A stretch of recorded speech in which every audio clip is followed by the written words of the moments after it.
I welcome everyone to my channel. And again, stories from life. A novel that will change your life. Martha Shields' right pointing arrow, hope for happiness. I have taken excellent care of myself since my mother died. What do you need? Claire stared at the knot in his tie in confusion. Good question. What does she need? Love, passion, and, of course, family and children. But you need to face the truth. With the life that she leads, she will not see either one or the other for a long time. And in her condition, if she wants a child, then the sooner she decides to marry, the better.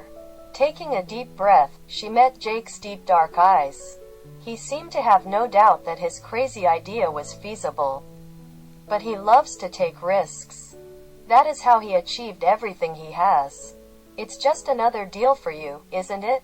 He shrugged. It may be that in the last century marriage and business relations did not intersect. But business partners don't sleep together. So what are you afraid of? Sleep with me? Claire suddenly felt like the room was insanely hot. Actually, I haven't thought about it yet. But I understand sex will be part of the deal. He smiled. It seems like that's how babies turn out. Are you afraid of me?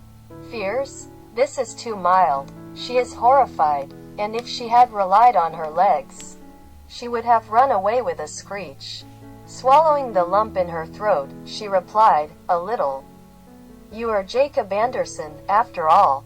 I'm human, Claire, the same as everyone else. Are you sure that you yourself want to sleep with me? His brown eyes darkened and his nostrils quivered slightly. In a deep and soft voice he said, You don't have to worry about that. I want you from the moment you yelled at me in the elevator. Claire held her breath. Did you like that I yelled at you?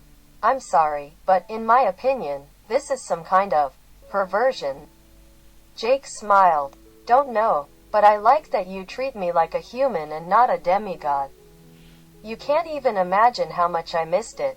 Claire's heart was pounding wildly. Well, then I'll have to yell at you sometimes. This I can do. My brothers behaved in such a way that it was impossible to do without shouting, and here, realizing that she was talking nonsense, she stopped. His smile grew even wider. He put her hands on his shoulders, and he hugged her waist and drew her to him. What are you doing? She asked hoarsely. He tilted his head. Claire pulled away slightly. I'm going to prove to you. His lips were so close. Prove what? He stroked her hair with one hand. What I want you. His lips were soft and tender, and the slow, unhurried kiss made Claire unable to think. Her arms tightened around his neck, her whole body pressed against his. When a moan escaped from somewhere deep in her chest, Claire didn't even try to hold it back.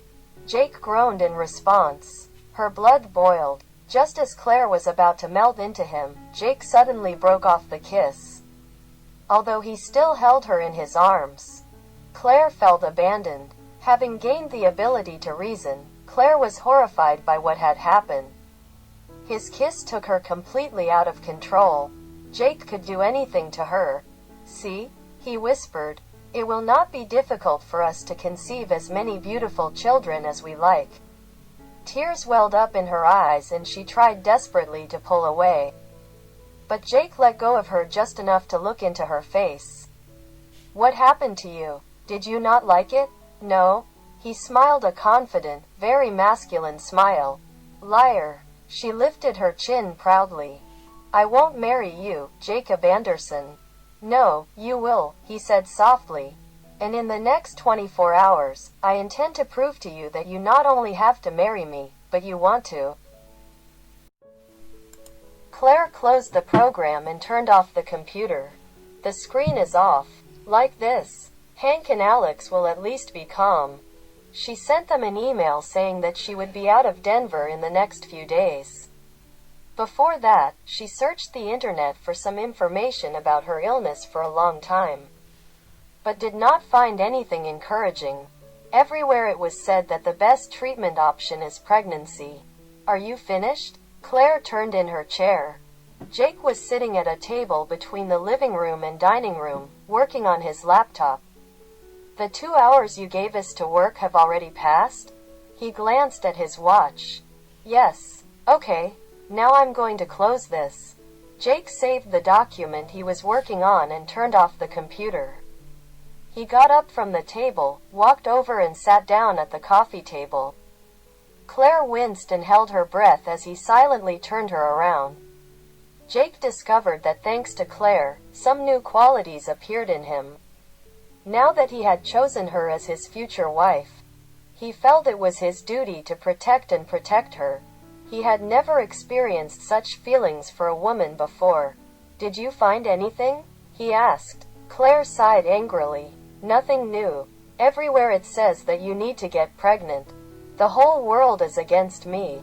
Jake smiled. Her stubborn refusal to marry him turned into some kind of game that both wanted to win. Is marriage to me really that bad? We spent 2 days together, and I was not at all tired of your company. I thought you were starting to get used to me. What are my positive qualities in your opinion? Claire thought for a moment. Let's watch. There must be something. You don't smoke or chew tobacco. Okay, what else? Look after yourself.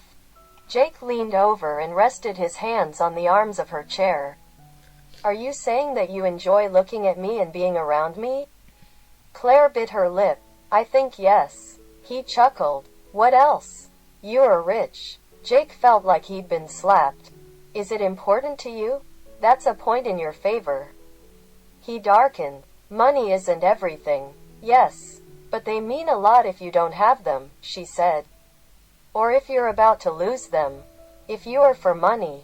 Claire pushed her chair back and stood up. Oh my God, Jake, I was joking. If all I wanted was money, we would have been married a long time ago. She turned away and went into the kitchen. And I thought you had a sense of humor. But apparently I was wrong. I'm sorry. But I can't marry a man who has no sense of humor. Feeling like he'd just lost a few points through his own fault, Jake followed her. I took it by the hand. Sorry, it's just my sore spot. She glanced at him over her shoulder. I don't understand why you hate your money so much. I don't hate money, but the way people treat me because of it. Something made me finally understand this. What? Alan's will. And you? Claire blinked. What do I have to do with it? He smiled slightly. You act like I'm a complete jerk. And you like it? Let's just say it's a challenge. And I could never resist a challenge. His hand tightened around her waist and he turned Claire towards him. Jake was surprised to find that when Claire was around, his hands acted on their own and independent of him. If she could be touched, her arms, her hair, her shoulders, he couldn't resist. These touches soothed and excited him at the same time. And her too. No matter how hard she tried to pretend that she did not care, he read in her eyes hidden desire. I just wanted to get some juice, she said carefully. Want? He shook his head and hugged her even tighter. Don't go off topic. You counted the reasons why you want to marry me. She glanced at his lips. He nodded. Claire continued to follow his lips with her eyes. Jake felt his heart beat wildly. I think there are many more reasons. Her cheeks flushed. I will have a baby. Fine. More? She raised her eyes and smiled. Are you good at kissing? He took the hint and slowly leaned down to her lips. No. He had never experienced anything similar with any woman before. Well, he murmured. What? How would you rate my ability to kiss, from 1 to 10, for example? Claire pulled away and looked into his eyes. Approximately 3 million, but out loud she said, I don't have enough experience to grade. He bowed his head again. Then let me. Claire pressed her finger to his lips. Okay, you get a perfect score. Satisfied, not good. His smug smile reminded her of a cat that caught a mouse. So you will marry me? I didn't say that. She turned away and reached for her glass. He grabbed her by the waist, pulled her to him and whispered in her ear, "What can I do to convince you? Maybe take it to the bedroom and make love? That will only confuse me more." "Claire, I know. There are many reasons why I might marry you. Maybe it's stupid, but I always thought that I would love the person I marry. In my family, love has always been very important. My parents loved each other so much that they died almost on the same day. Hank loves Alex. And I feel like I'm breaking family tradition." "Why? I like you, Claire. Like you a lot. And you like me, don't you?" "Yes. I think so." He shook her lightly by the shoulders. "Look at me." When she finally looked up, he said, "We start with a lot more than many other couples.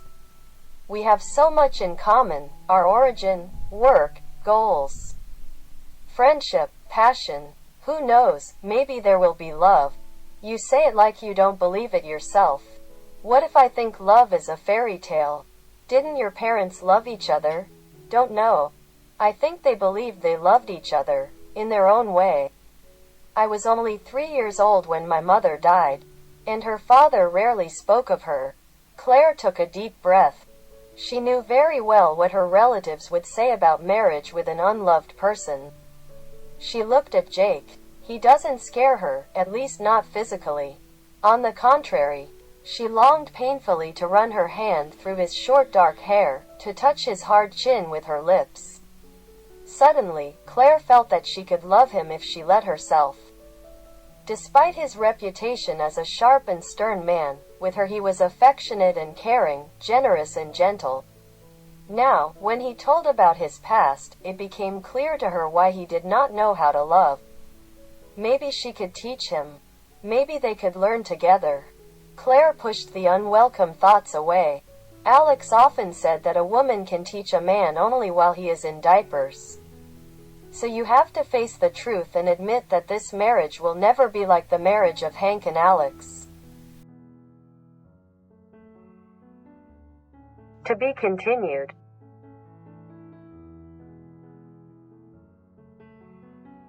If you liked the video, subscribe to my channel and press the bell to nothing don't miss.